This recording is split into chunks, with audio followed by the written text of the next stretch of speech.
本日も JR 四国をご利用くださいましてありがとうございます。普通列車鳴門行きです。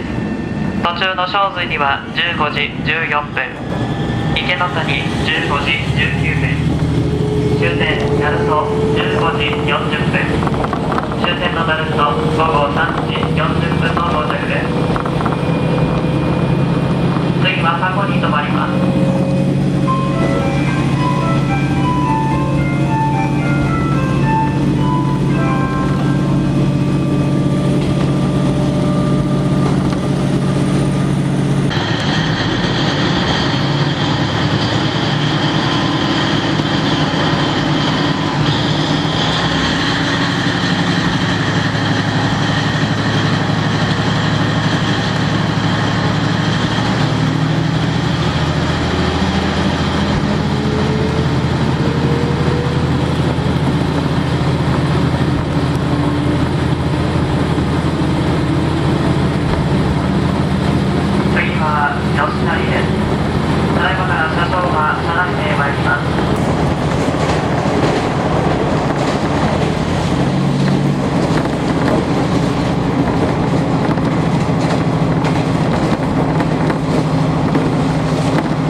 列車とホームとの間、広く空いているところがございます。